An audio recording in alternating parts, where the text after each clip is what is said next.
Now then, my friends, in today's vlog I am in Belfast and I'm going to do a little bit of a walking tour. I thought the guy was speaking to himself, he's got his headphones in. I'm going to do a little bit of a walking tour around Belfast and see all the sights.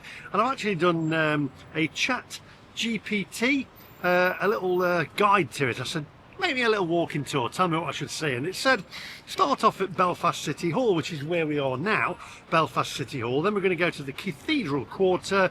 Then we're going to go to the Albert Memorial Clock, the waterfront and Big Fish, St George's Market, which is actually closed today because I tried to go there, but we can have a look outside it. And then obviously we're going to have a look at the Belfast murals as well, and the Botanic Gardens, and have a look around and have a walk around as well, so you can see and get a feel for Belfast itself. I'm not going to put any music over it because I want you to get the feel of Belfast. It's an absolutely gorgeous city.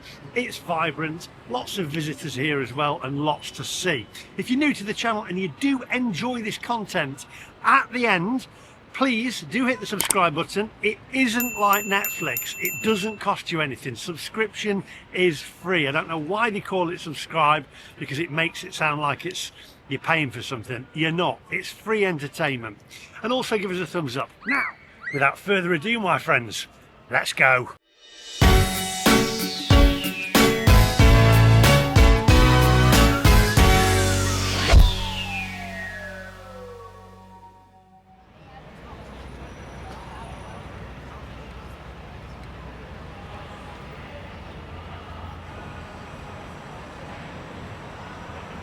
She doesn't look very amused, does she? See what I did there? I think that's the right one, isn't it? Is that the right one? Let me know in the comment section. The architecture is absolutely fantastic.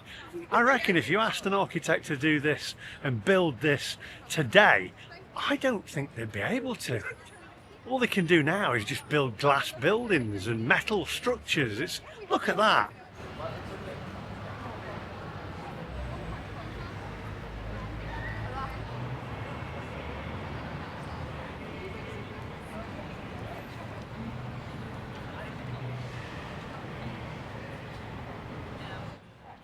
Giving free cake out, free cake samples. I declined as I've had a rather large breakfast this morning.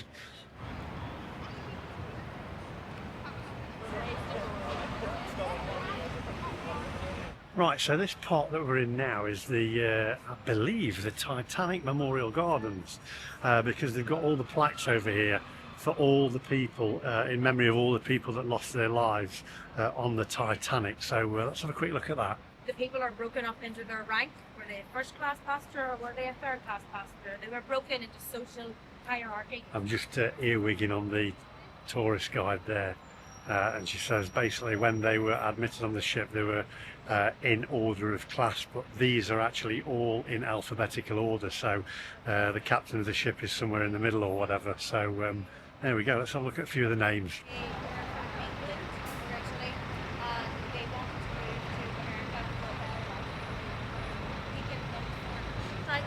That ship voyage was cancelled and their tickets were transferred to the Titanic. So these 11 people were never meant to be on the Titanic. Earwigging again. So there was a family of 11 people that were moving over to the States, and they wasn't planned to go on the Titanic, but then the ticket got transferred to the Titanic, so there was 11 members of the family who died on the Titanic, and they wasn't actually meant to be on that ship. Quite a sad story. I reckon I reckon it's probably a good idea to get a tour guide and actually get them to show you around. You get to learn a lot more. She decided, like many other Irish people who immigrate to America, she wanted the better life. So she booked her tickets with her children and those rebates. So these, I like to point these out because they're the biggest loss of life in her family. I tell you what, very interesting what she's saying. I'm earwigging because I'm not on the tour, but she said there was a lady and her children, and they never found her children, but they found the lady and they identified her as a third-class passenger because she didn't have any shoes, and also a Catholic as well because she was found frozen with her hands to her rosary beads. So you learn a lot if you go on one of those. Anyway, so there we go. That's in memory of all that lost their lives on the Titanic. Onwards, my friends. Do you know when the ship hits the iceberg and I'm earwigging again. I tell you what, it's actually causing me a bit tearful, to be honest. She was saying there's a person called Thomas Andrews, I believe, from what I was listening, and she said his character was actually in the movie Titanic, and Rose actually says to him, "Is this ship going to sink?" And he said, "In about 3 hours the ship will be under the water." And the last scene of him was where he was against the clock. And apparently that was a real person. So there you go. I tell you what, if I came back, or if I come back with Sarah, I'd probably do that tour. It's very, very interesting. Right, onwards this time. Just gets you a bit tearful listening to all the history, and I love history. I wish I'd learnt a little bit more at school and listened in history. History is, I think it's probably one of my favourite subjects now. Onwards. Right, we're going to walk towards the Cathedral Quarter now and Donegal Street. So onwards, as I've said about 4 times now. Right, let's cross over. They've even got the ivy here. I don't think that's as posh as it used to be, is it? The original one is, but now since they franchised it and put it everywhere, Leeds, Harrogate, I don't know, just gone downhill a bit. Right, come on, let's keep walking.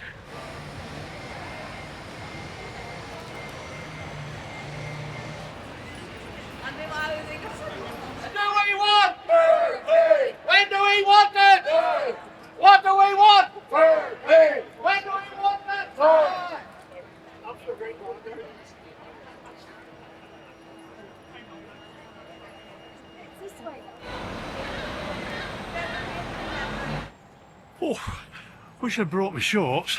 It's not something that you think of packing, is it, for Northern Ireland? Good grief, it's absolutely baking.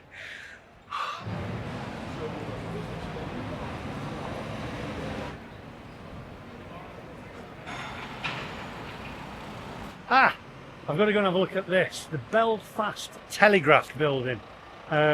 Obviously, if you watch the channel, you know that my history and my background is graphic design and marketing from newspapers, and the buildings over here, some of the best, well, I'm going to say the best days of my life were when I worked in the newspaper industry.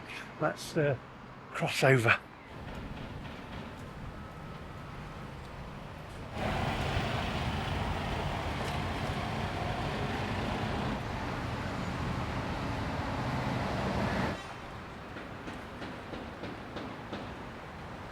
Just looking inside, it's all empty now.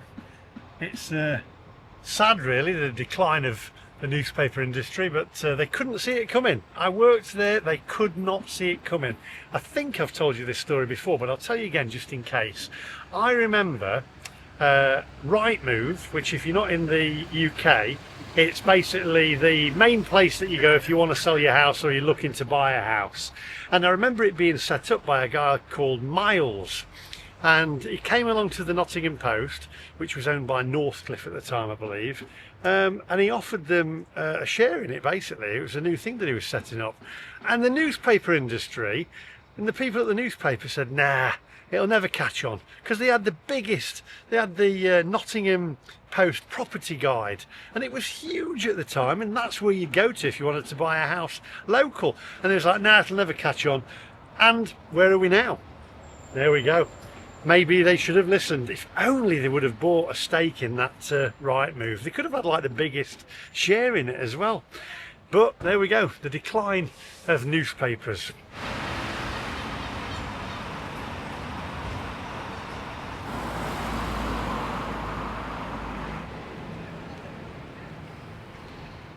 Here we are, the Cathedral Quarter. Let's take a look around.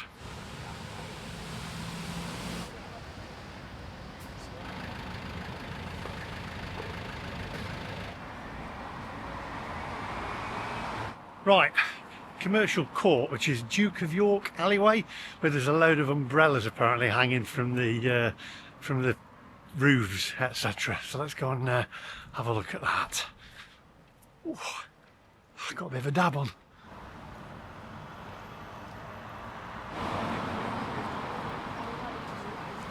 Why are they all queuing for that cafe? Is it famous? Neighbourhood cafe? I honestly don't know. let me know in that comment section.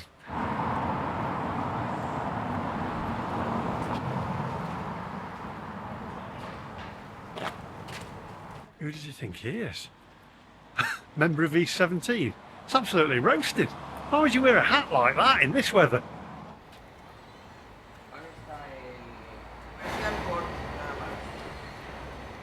Right, here we are, Duke of York Street, with all the umbrellas overhead.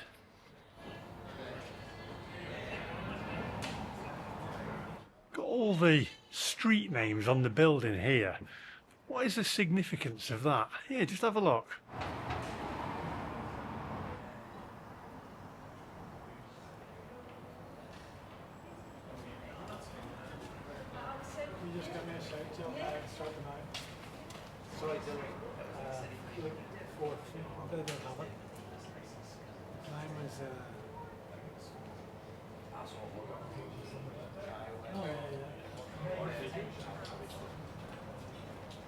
Got rally bikes there, which was a Nottingham brand many years ago. I think they're all made in China now or whatever. You'll have to let me know in the comment section again. But I remember the original rallies, and the logo on the front used to say rally and then Nottingham underneath it. Right, onwards. There was a promotion.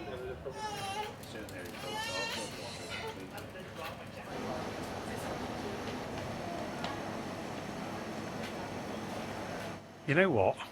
I think I might have to have a Guinness actually. Why not? I mean, if I'm going to have one, I'm guessing this is the place to have one. And Guinness is good for you. It's good for your health.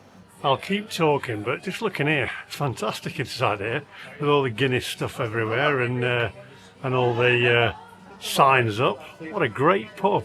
It's fantastic. Gotta have a Guinness now. Cheers. Guinness is good for you.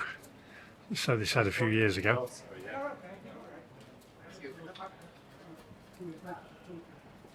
Oh, that is good Guinness. £6.50, a lot cheaper than it was in Dublin. Full of iron apparently. Right, one Guinness, that'll do. And it's alright I guess, because it is good for you, isn't it? But my mum used to say, she says, oh, it is good for you, you know, blimey, that's moving. She says, it is good for you. They used to give it to pregnant women in hospitals, you know, but I don't think they did. I mean, and I wouldn't advise that. Let me know in the comments section. I think, and I'm not even sure that it's good for you. I'm not sure they'd get away with that advertising campaign now, but there we go. One won't hurt. Let's go and see the Albert Memorial Clock now. That's leaning or something. I'll let you know a little bit about the history about it when we get there.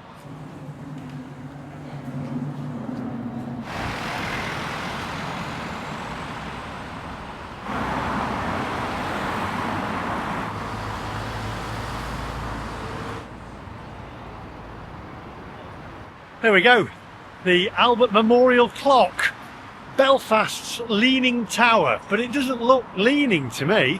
It looks to be pretty straight. Maybe that's me, because I've had that Guinness. It straightened it up. See, Guinness is good for you. Anyway, there we go. Now where? Let's just have a wander around this area and see what else there is. Right, so next, the Big Fish ceramic sculpture. Oh, I like the look of that pub. McHugh's. I do love an Irish pub.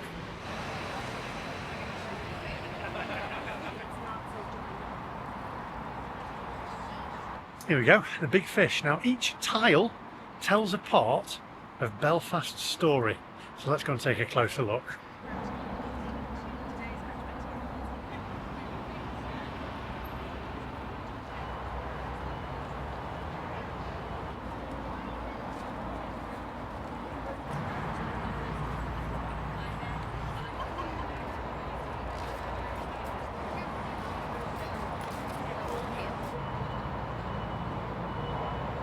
Oh, right, I think what we'll do now is go and have a look at some of the murals on, well, Solidarity Wall, and I think is it Falls Road, so we're going to head over that way. It's about a half an hour walk, so I'll take you guys with us and we can look at a few sites along the way. So come on, onwards.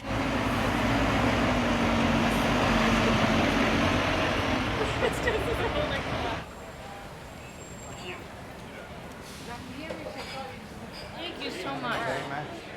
Oh my goodness.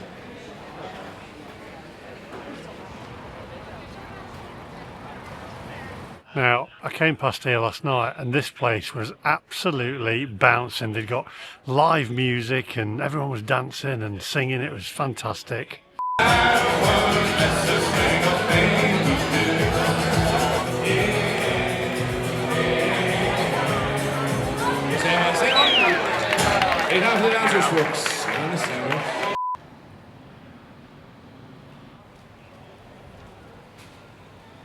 Right, let's have a quick look at St Mary's Chapel here as well. This is pretty.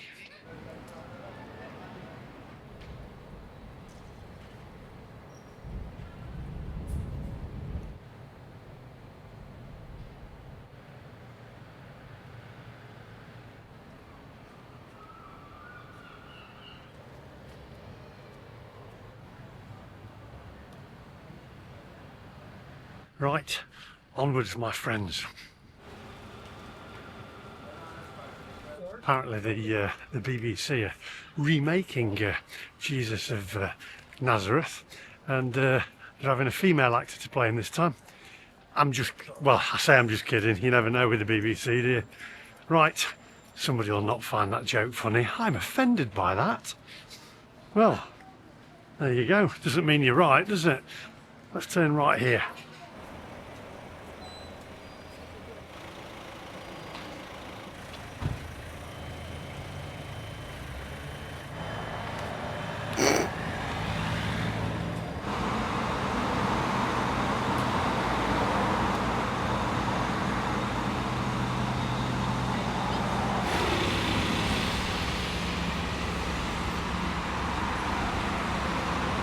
This little lad on the corner here says I love West Belfast. Guys, that's the highlight of the West Belfast Festival.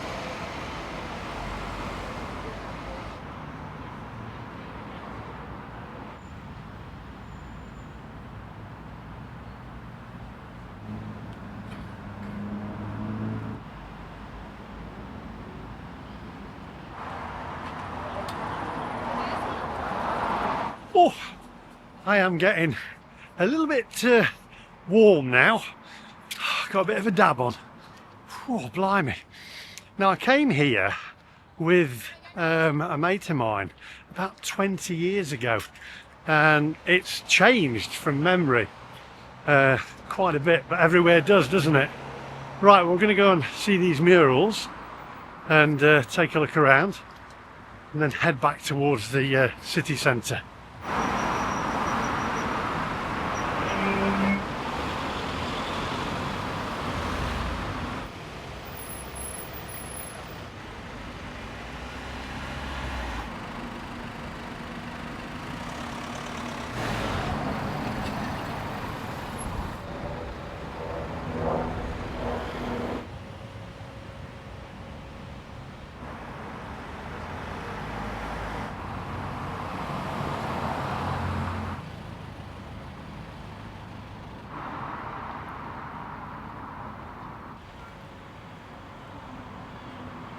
Right, so I'm at the gates between that separates Falls Road and Shankill Road in Belfast here in Northern Ireland, and I've asked AI so I get it hopefully right, because I don't know the exact history of it, but the gates are part of a system of peace walls or peace lines that were erected to separate predominantly Catholic nationalist communities from Protestant and Unionist communities. The main reasons for their existence are to prevent sectarian violence. The gates and walls were initially built in 1969, which is the year I was born. At the start of the Troubles, a period of intense civil unrest and conflict. The goal was to minimise tit-for-tat attacks and rioting between the two communities. They were meant to be temporary but become more prominent as the violence continued. And I'll carry on reading here. To create a sense of security, the walls and gates serve a psychological purpose, providing residents on both sides with a feeling of safety and security. This is particularly true in areas where the two communities live in close proximity, which are now known as interface areas. The gates are often closed at night, effectively sealing off one neighbourhood from another.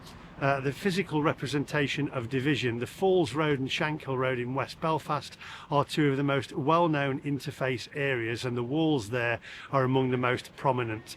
They are a stark physical reminder of deep-seated historical and political divisions in Northern Ireland. It is important to note that even after the Good Friday Agreement in 1998, which brought an official end to the Troubles, many of the peace walls and gates remain. In fact, some have even been built since the agreement. Whilst there is a desire from many to see them come down, there is also a significant number of residents who feel they are still necessary for their safety. Onwards.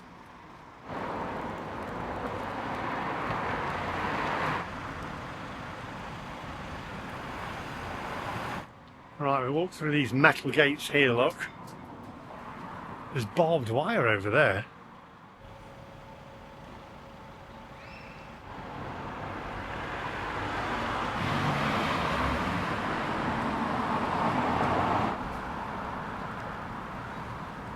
Right, let's have a wander over now to Shankill Road.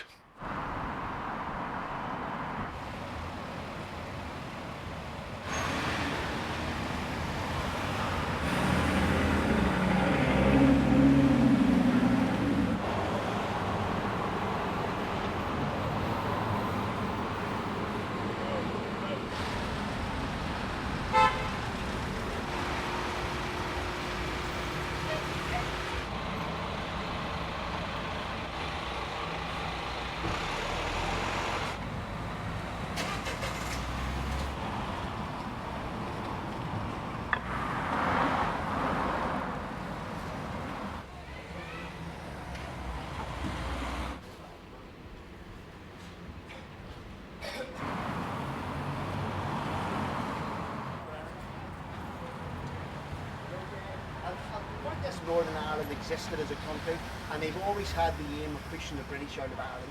Since 1998, the political party Sinn Féin... Right, onwards my friends. Bit tearful there with looking at all the people that had been killed, and the some of them just little kids.